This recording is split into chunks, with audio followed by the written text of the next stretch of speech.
Dear God, thank you for this gathering of members and friends. We are so grateful for a congregation, not only of believers, but of seekers of knowledge, wisdom, seekers of acceptance, seekers who work to spurn resentment, stereotypes. Help us to continue in dynamic dialogue about our differences as they will prove to be the basis for finding common ground.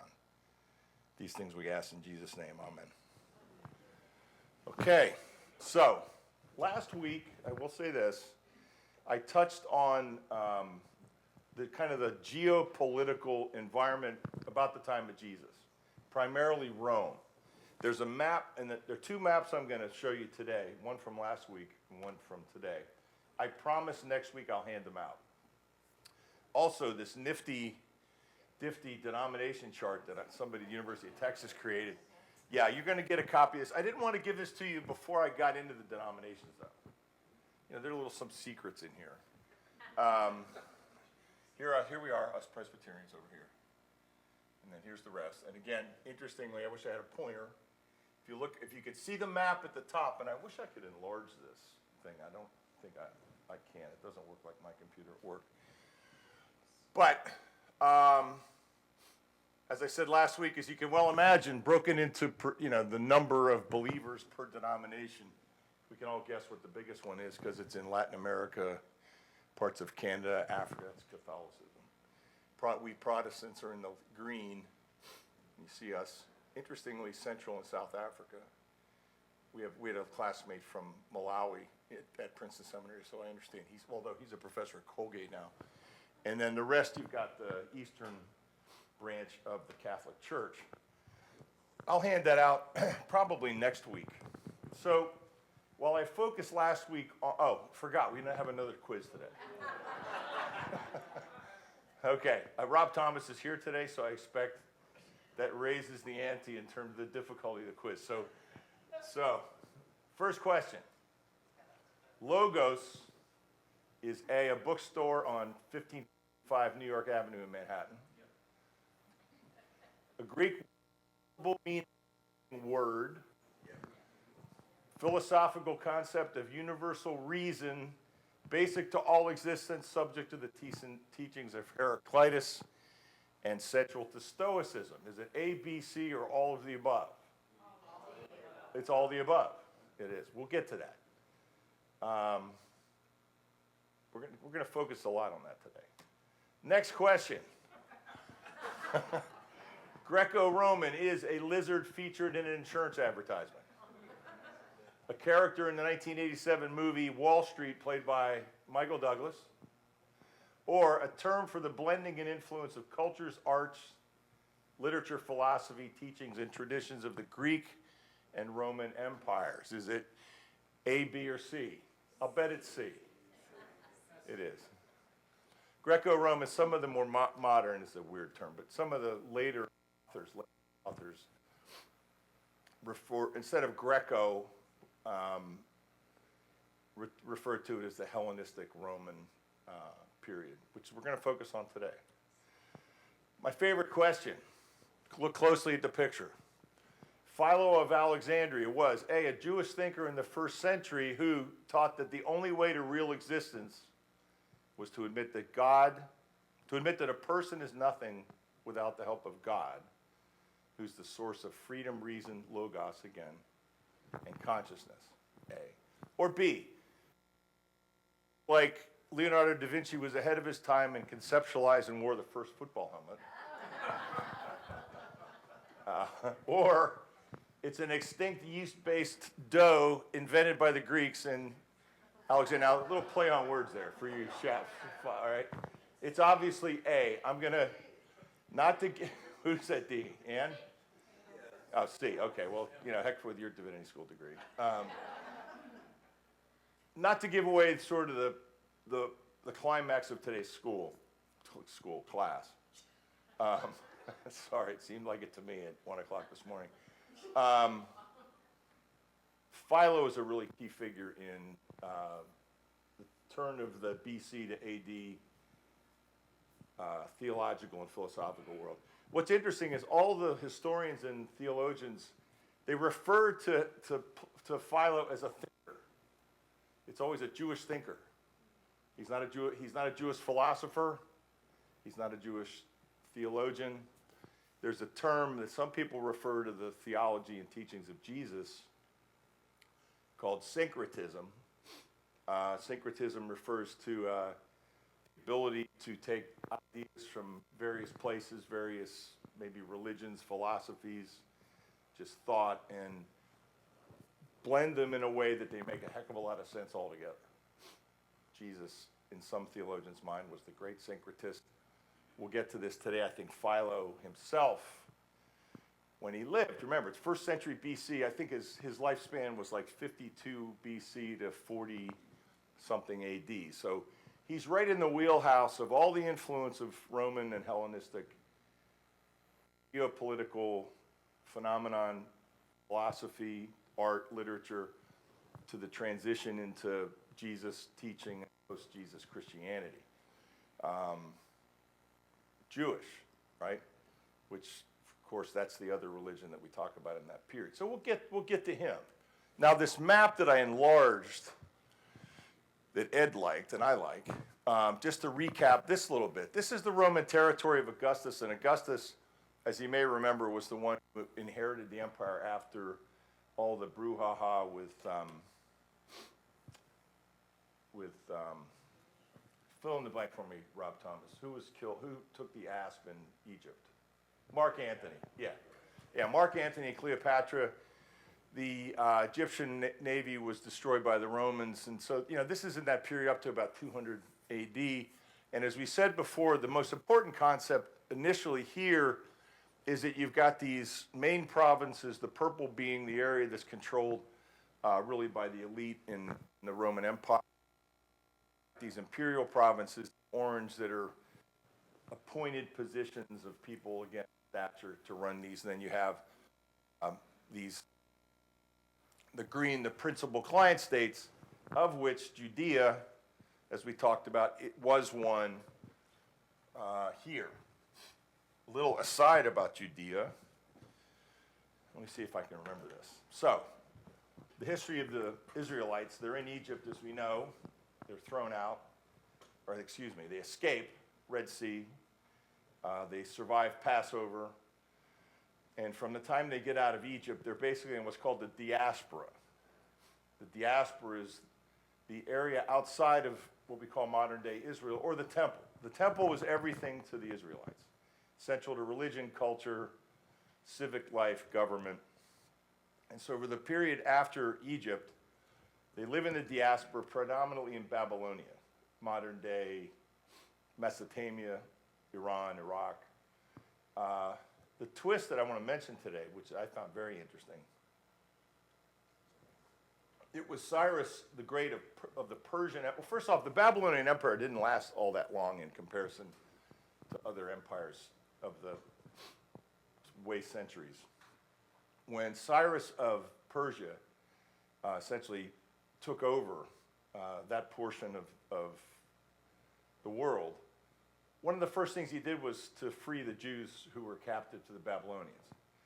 Now, sounds altruistic, there's always a motive, right?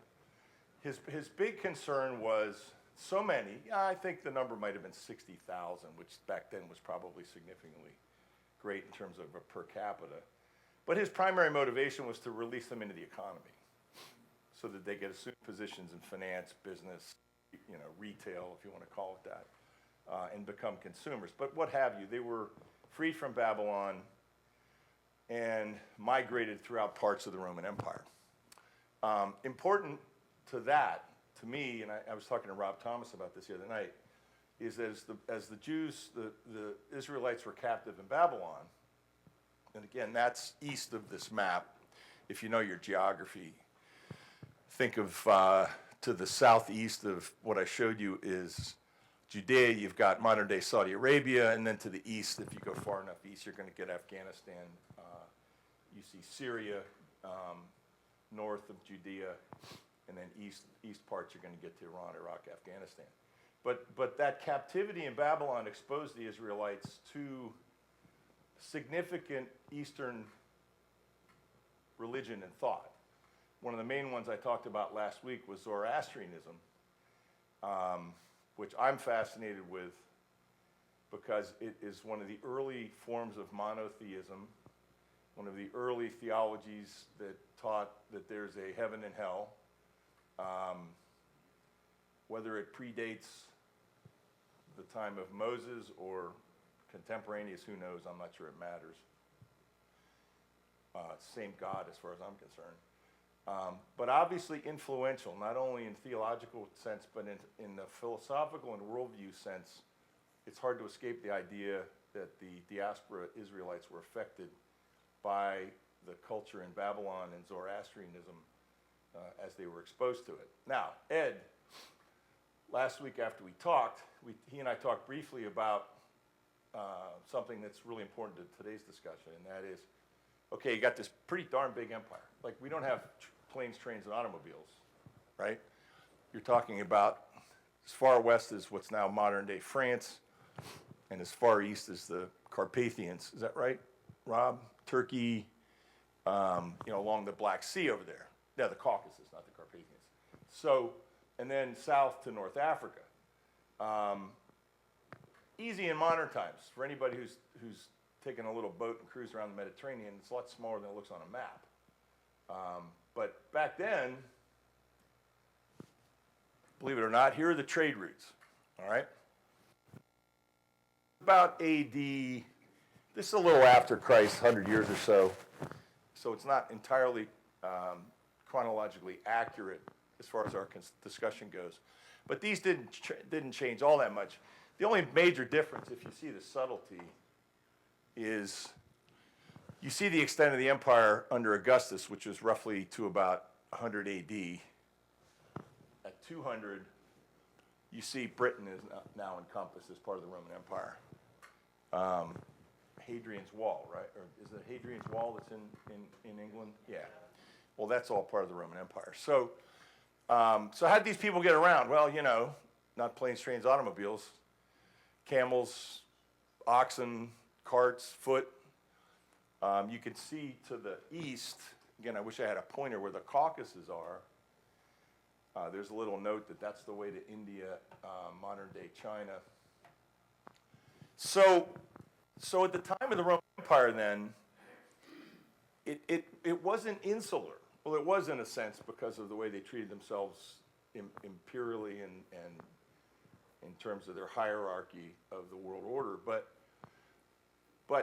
the trade routes and the need for economies and the need for Rome to constantly receive tribute and taxes from all these provinces that they controlled created a routing system.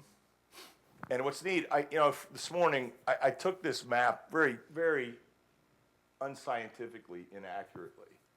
And if you overlay this map on a topographical map of Europe, a rough one, the trade routes all make sense where they are. I've never been to Turkey. I want to go there. I know Tina Thomas has lived there and been there. But obviously the importance of the Bosporus, which is the connection essentially from the Mediterranean to the Black Sea. You can see shipping lanes through there and then into the Adriatic, into the Aegean, through the Straits of Gibraltar. But a lot of this stuff is on foot once you get there, which is remarkable. So, as that relates to what we're talking about, the development of Christianity post-Jesus and denominations, what this created, of course, was all these people from all over the world. It wasn't the people that, hey, sound familiar? Not the guy sitting behind the desk running the business who's doing the stomping around the then-known universe. You've got common folk, some slaves, sadly, ordinary people from different backgrounds, different cultures, middle business people who are traveling from one part of the then-known world to the other, and obviously taking with them ideas about culture, family, personal and political traditions, and philosophy and theology, okay? So that's really the route by which so many of the ideas in the Greco-Roman, Hellenistic Roman Empire moved around. Any comments or questions about this? pretty amazing as far as I'm concerned. So, central to Roman culture is what they call the polis. Polis can be translated to the word city. They didn't really have what was known as a city. It kind of operated like a city, but in the imperial system, it was a civic organization or corporation that managed all the local affairs of whatever province and even sub-areas within the provinces. It was mainly to collect taxes, support the Roman and local armies. And as you can well imagine, because of how dispersed these provinces were, and again, because of locals who already had their religions and traditions and people who had migrated through on trade routes or just by voluntary migration, these were places that had disparate ideas about the world, about politics, about religion. We're all aware now of the differences that exist worldwide. It's very, very similar. The difference being that they're moving into a culture that is controlling a vast area around the Mediterranean into the Middle East. We'll call it a city, but each one of these areas had their classic Greco-Roman gods. I promised Susan Dobbins I would tone some things down that I otherwise would tell if it wasn't a church gathering. But they even had a god for each bodily function with specific names. Everything was whether it was your crops, your body, your family, your slaves. It's the old story. What you don't understand is best explained, and your anxieties are best controlled by the idea that somebody else controls everything, right? The key to alleviating that anxiety, of course, is saying, I don't have control, so don't worry about it. But in their mind, gods were central to everything. They were politically dependent on Rome, yet because of these diverse cultures, there was this amalgamation of ideas and cultures that I find fascinating. In fact, I'll digress for a second. I may have said this last week, but I turned 65 in a couple months, and all this talk about bucket lists, like what are people talking about? As you get older, you start thinking about what are the things I want to do. I guess some of you people might know that, right? So my bucket list from again, stories of my grandfather about his travels throughout the world during World War II, I want to go to the places where cultures meet, right? And that would be like Marrakesh in Morocco, or the Bosporus in Turkey. Not keen on India, but Cairo. I have a great picture of my grandmother on a camel at the Great Pyramid in 1960. Because I think it's fascinating how these places incorporated so many ideas and architecture and traditions of so many different cultures because of the trade routes. Our son Bob, on a whim, decided he was going to teach English over in China. And where do they send him? They send him to a place called Harbin, China. Does anybody know where that is? Harbin, China is basically Siberia. I mean, it's the only kidding. It's like we sent our son to Siberia. We're not kidding. It's so close to Russia, Siberia, that there's just as much Russian-style architecture in Harbin, China, as there is Chinese culture. It's famous for only one thing. They have an ice festival, probably better than the one in Quebec City because it's so bloody cold up there all the time. So my son is a little taller than me, has less hair if you can. No, actually, he shaves his head. And so he spent the time he was there, he was the fascination of every bus, train. He couldn't walk out of his apartment without feeling like he was the theme park animal at Disney World. So anyway, this amalgamation of cultures, pretty cool stuff. Now, I want to get to this concept of Hellenism. I had a grandmother, Helen. We used to say Hellenism was what you did at your grandma's house or else. But when we refer to Hellenism, did you ever have a grandmother named Helen? Yeah, there we go. Let's see if we all did.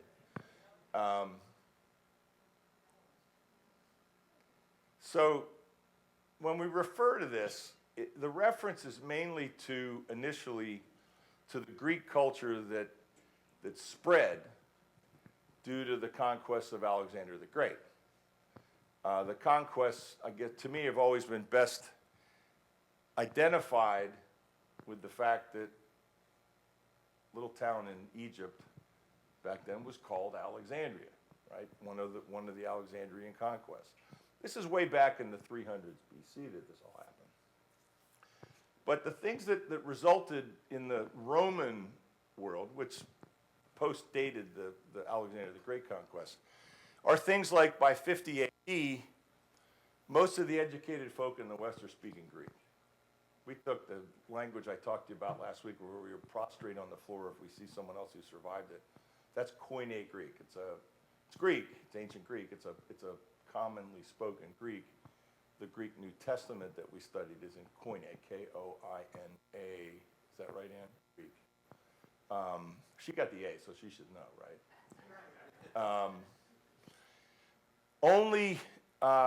It became the daily language of city dwellers in the eastern part of the Roman provinces. Obviously, I guess the closer and more proximate you are to Greece, the population was probably already influenced. These are important things for the reason I already tipped, and that is the early Bible used worldwide was in Koine Greek. And of course, we all know Latin was the language in Rome. Not everybody spoke Latin, and translating it into a language that was more widespread and acceptable was obviously a good goal of Christianity. Another really important part of Hellenism we'll talk about today is science, philosophy, religion, art, literature. There was this, again, sharing of it all. We have all heard of the great Greek philosophers. Oh, don't want to tell you about that yet. Socrates, Plato, Aristotle, who had these schools of thought, who dealt a lot about concepts of what are things, what's matter, what's not, what's in the ethereal, what motivates us to be. One of the key concepts is okay. This is really a central idea and concept in the period that we're talking about. Predates 200 BC to 42, 100 AD. But it's a very important philosophical concept. What was going on mostly in the Roman Empire before this became more widespread is that there was a flat earth vision of the world. Not in the Christopher Columbus take the boat off the flat earth. It was more of we are here on earth as matter, as humans, and the gods operate in some heavenly place. Whether you've seen it in an art form at a museum or on a TV show that depicts it, Zeus, Pluto, whoever the gods happen to be, the god of your bodily function, they're operating in some heavenly place.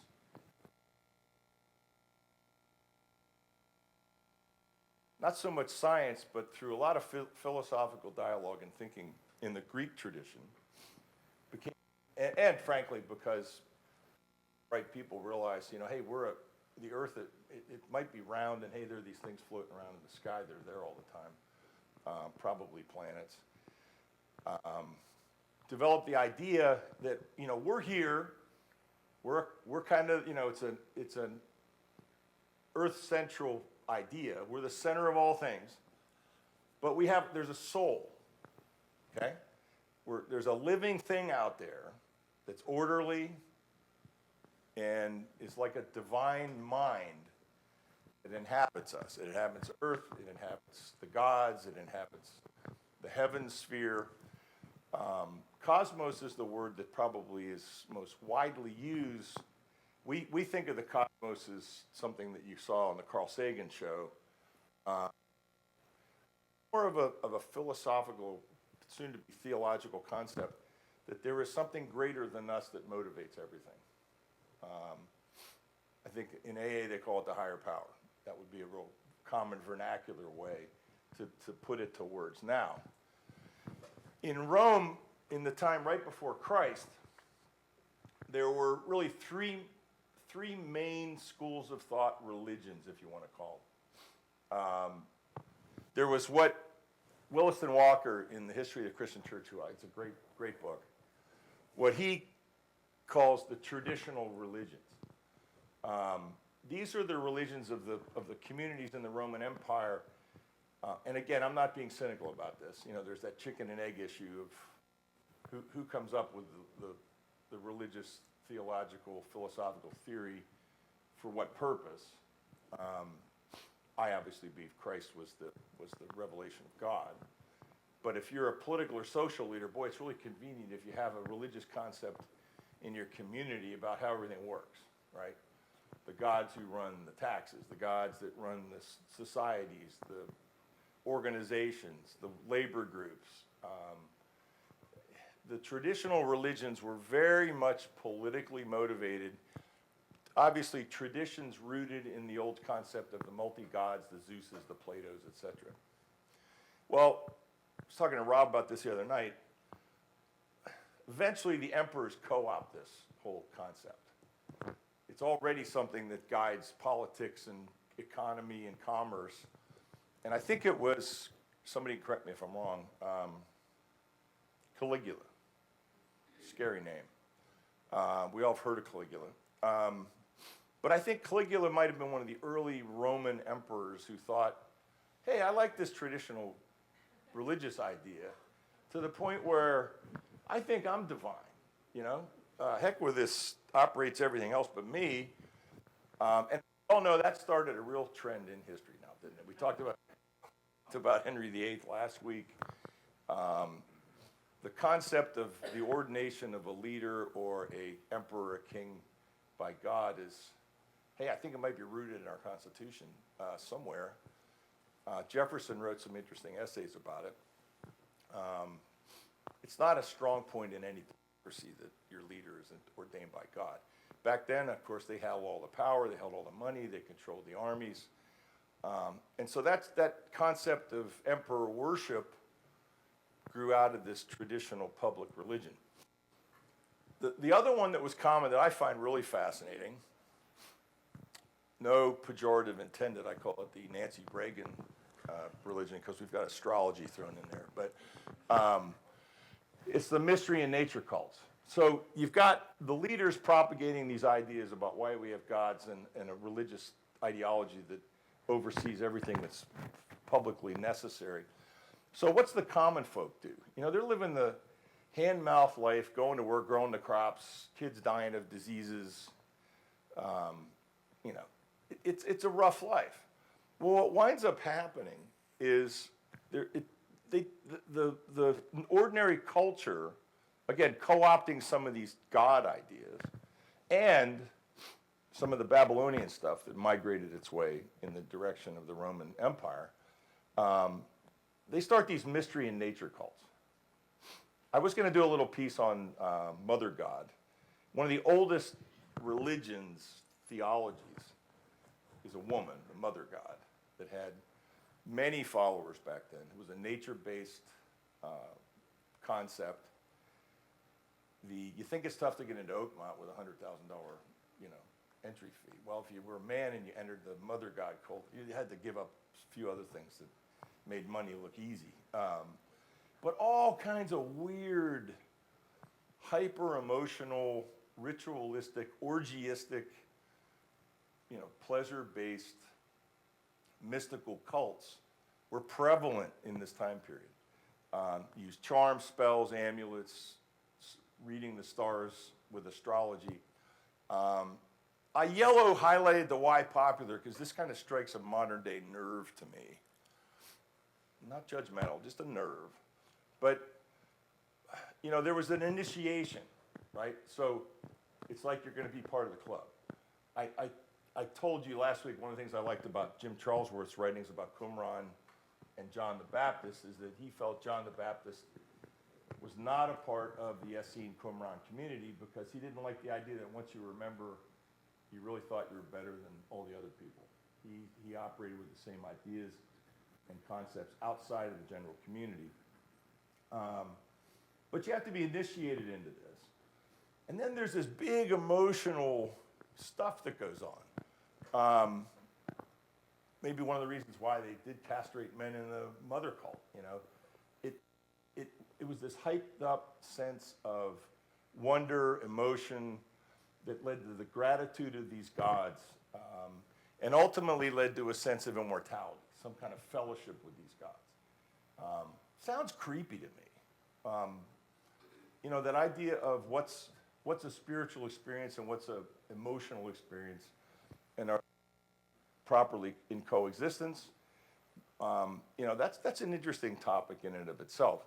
I think that these folks co-opted struggling people trying to find answers to life's difficult questions. This sounds familiar too. And so they appealed to the emotional, you know, to the simple answer. The idea of cause and effect is some God out there in the wherever land. And so their job was to worship it and hope that through that worship they would experience this ecstasy and wonder that would lead to them to have better crops, better money, better relationships in their family. And I'm not putting this down. We're talking about a time period in the hundreds of BC where other than those who were learned, there wasn't a whole lot of access to the great minds of the Hellenistic period. They weren't out preaching like Paul and the apostles. If you happen to have a friend who was I'll use an analogy. So I do a lot of work in the Amish community.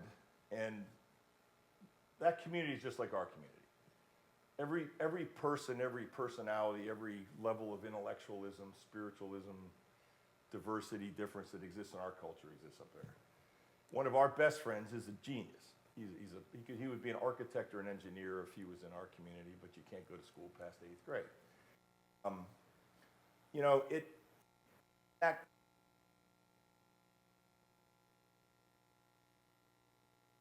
higher education, and they don't say you can't read, but they frown on it, and they don't like music, is that they want everybody to be in the common denominator.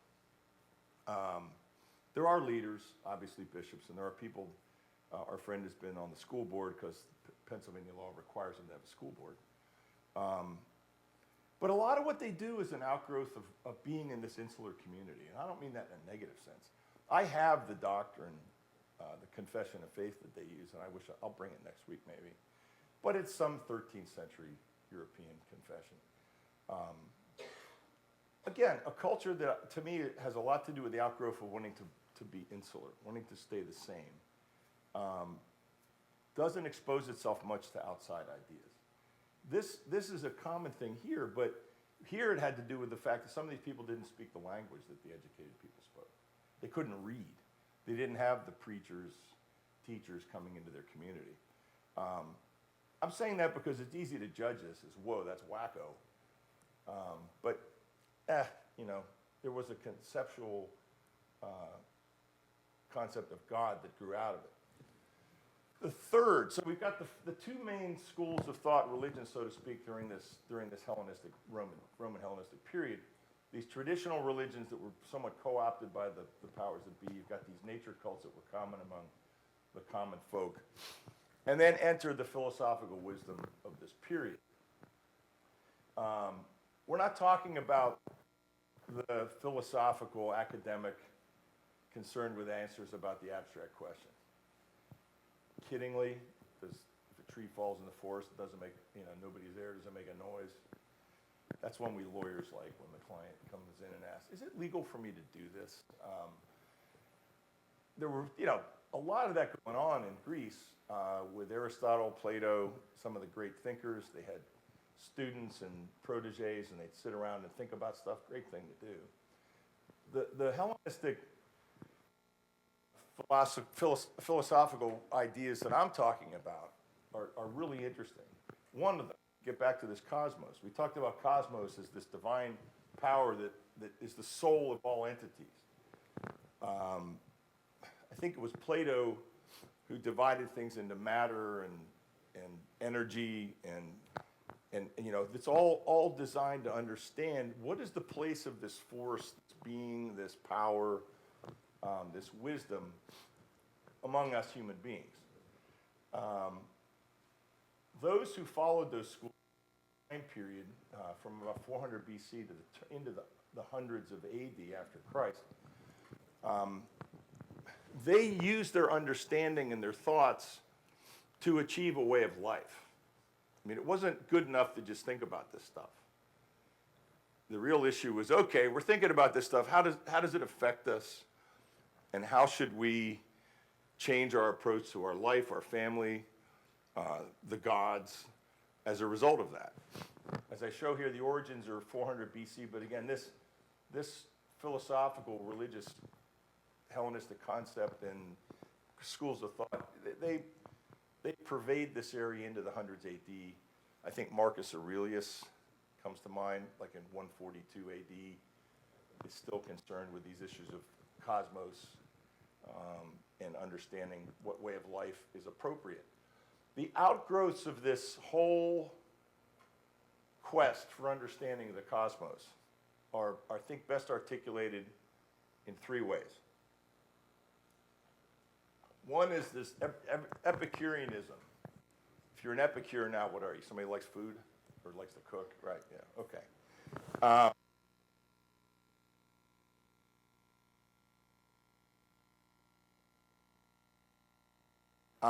Probably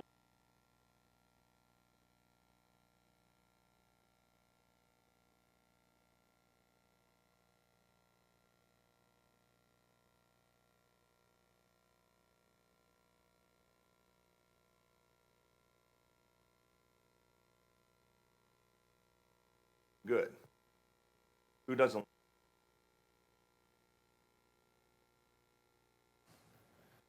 Is that good life is the life that maximizes pleasure by minimizing the pain and from the desire and the anxiety that results from seeking pleasure. Kind of weird, huh? So paradoxically,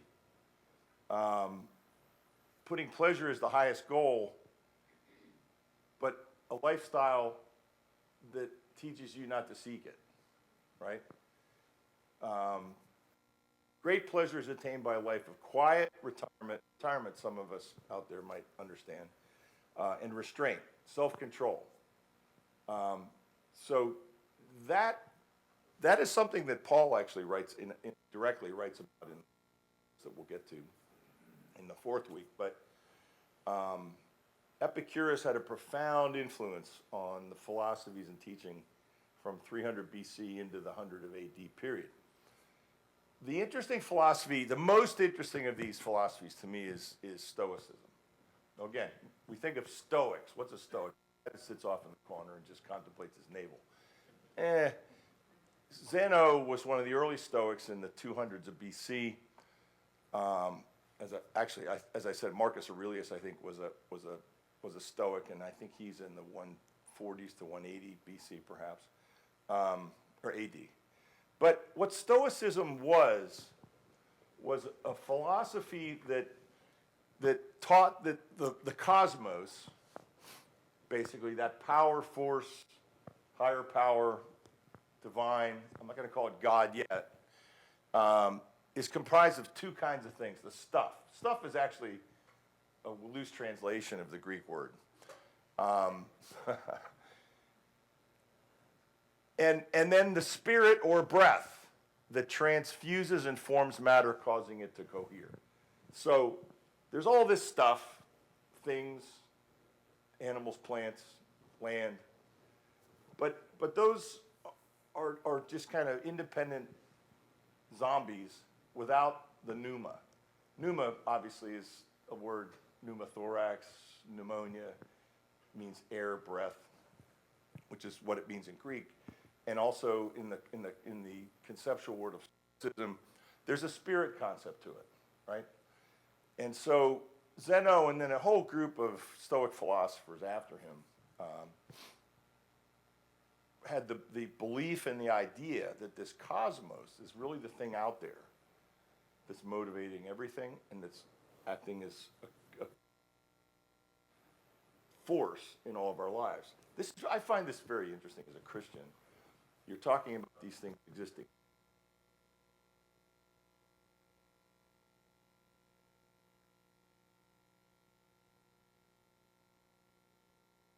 I might find this kind of sort of loose theology on my part.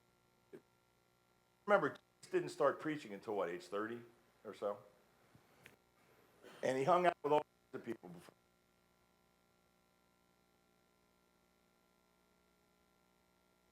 Put it all in his head. Turn age 30 and I'm off to the races. I don't have to believe that. I think that to the whole concept of who Jesus was, as far as our tradition goes, the Eastern tradition, was Jesus fully God, fully man, a spirit that walked the earth, that looked like a person, all these really interesting questions. I happen to think that it might have been a heck of a lot like us, probably. And that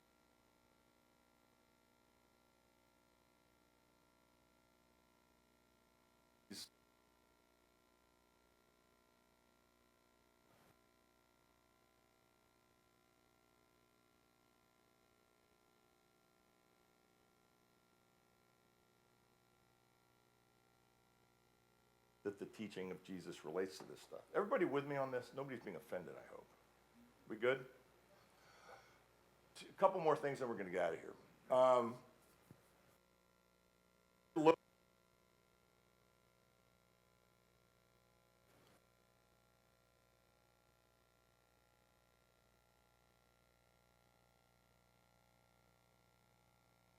Spirit, who's basically the power behind popular religion, all things. The human soul being irrational is a portion of the itself ultimately rational is a portion of this divine reason.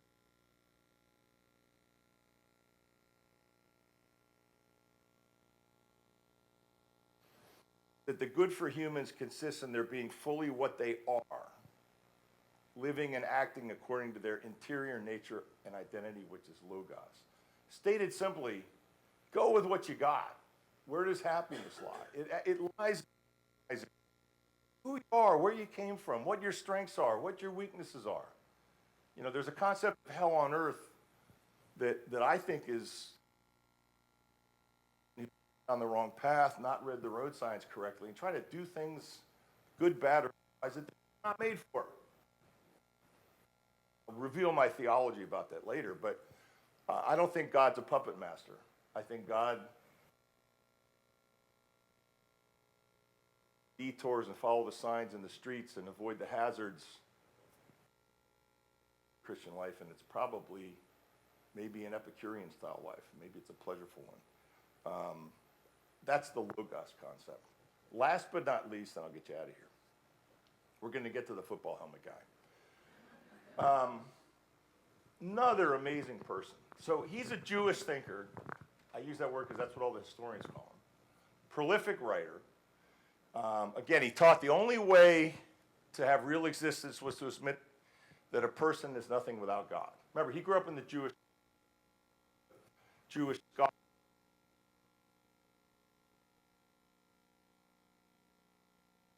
But again, logos, the help of God. The logos, the source of all reason consciousness. Here's a fascinating thing. The Pentateuch is the first 5 books of the Bible, our Bible. Genesis, Exodus, Leviticus, Numbers, and Deuteronomy. You got basically the creation, then you get into the whole Levitican, you can't eat the cloven feet. It's law, a lot of it's law. And I think in the midst of Hellenism and concepts of logos and philosophy and greater power, and Paul certainly addresses this prolifically in the letters, this struggle between law, are you a good Christian because you follow the law? Or is there something more to that? What does Christ's revelation to us teach us? In the beginning was the Word, Logos, in the Gospel of John, right? And I think in Philo's concept or understanding, the first 5 books of the Bible weren't all about the black letter law. They were about the wisdom of it all. Like the cosmic sense that is the underpinning for good, just, sensible rules, regulations, and laws. So what he did was he combined these themes from Jewish scripture and the philosophies of Stoicism, some of these wisdom, higher power ideas, and wrote about them. I'm stopping here because I'm a firm believer that he was a prolific writer. It's well documented in ancient history, well read at the time of Jesus. And as Williston Walker quote Williston, he's basically said that it was Philo's way of thinking that was the fertile model in the development of Christian theology. This concept that there is this higher power that sustains us, binds us, motivates us, that is far greater than ourselves. And our quest should be to determine who we are, what we're all about. Happiness lies in the answer to that quest, and the opposite is a life you don't want to lead. So I'll stop with any questions about any of that before we go. Any comments? Yeah, sure. I always thought logos was the root of our word legal. Is that wrong? I think it is. Yeah. I mean, I've never heard, and correct me if I'm wrong if anybody knows, but logos, mainly word, and then in a philosophical sense, spirit, breath, pneuma's spirit, breath. A lot of words.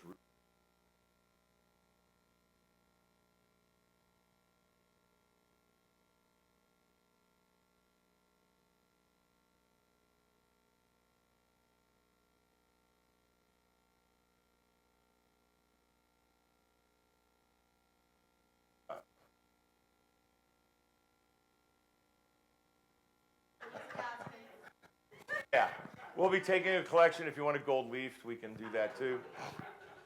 Suitable for framing. All right, any other? Ed, do you have any comments? Because I know you and I had an interesting conversation last week about it. Okay, good. Let me say a quick prayer. There's a lot of stuff. Oh, and one other note. Obviously, every little part of this is something that could be a year-long church history class. The purpose of this, a little knowledge goes a long way if it spurns your interest to learn more about it, right? I mean, if I were in the audience, I didn't know this stuff before, and it's just because I have an inquisitive mind, I'd be all over reading about this Stoicism. I'd want to know about the football helmet guy. I mean, am I wrong? Does he look like he's got a football helmet on? Yeah, he does. I do that, last thing I'll say. I do things like that when I teach. We had a genius Greek professor at Princeton Seminary, Cohen Story. He was a saint. He wrote a textbook that was all mnemonic. So for every lesson, every word, vocabulary, grammar, verb conjunctions, there was a cartoon. I'll give away a secret. A lot of passwords of my wife relate to Cohen's book. Well, for example, Greek word to raise up. Little picture of a Greek guy with a helmet on like Philo holding up an arrow with an egg on the top. Egg arrow means to raise up. I mean, literally. I mean, we learned 2 years of Greek in about 9 weeks. And that's why I use pictures like this, because I want you to remember Philo. Try to read more about him. All right, let me say a prayer so everybody get going. Dear God, thank you for the time together that we've had today. May it stimulate interest, not only in the topics, but in our searching for that which is ourself, that is both inspired and motivated by the divine spirit of your Son, Jesus Christ. Amen. Thanks, guys. See you next week.